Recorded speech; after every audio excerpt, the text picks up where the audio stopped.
Before I knew what resilience was, and I also knew what storytelling was, but bringing those together was quite hard. My name is Najma Omar. I am a journalist and a storyteller trained by RBM.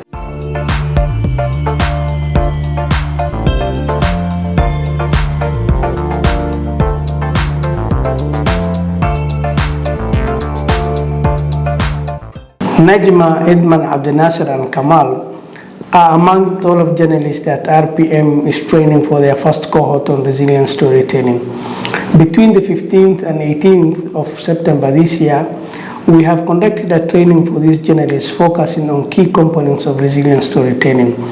Among the key subjects that were covered in this training is the aspect of building resilience building in the context of Somalia, as well as including the principles of resilient storytelling and making sense of data from resilience programs. What I learned in the training was the basics of resilience, the definition of resilience storytelling, ethics of the storytelling, the capacities of resilience storytelling, the 5 questions of storytelling.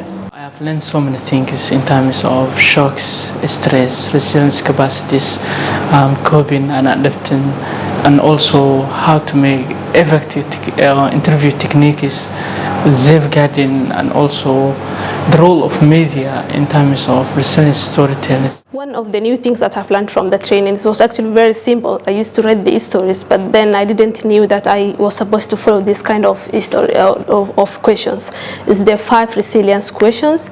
By following these 5 resilience questions, you will actually get the complete history, resilience story. Most interesting was field trip. In terms of we have learned what we learned in the class, and we went there and we practiced. It was my first time going to a trip of IDBs in Mogadishu.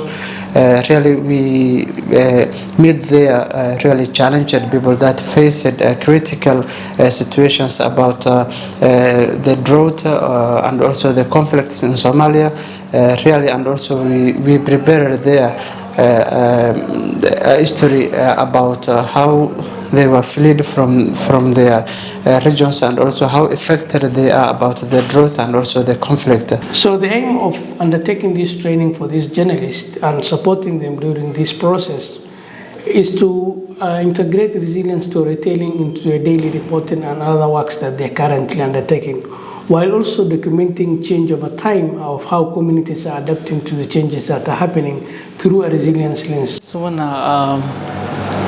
practice, so what I have learned in terms of making resilience stories and share the community to inspire and know how to cope and adapt to the shocks and stress. While I acknowledge the work we are doing is not new, and we are building on others like MSI who have trained this cohort before, the next steps is working with these journalists and connecting them with the different USAID IPs so that they're able to collect stories of change and resilience over time.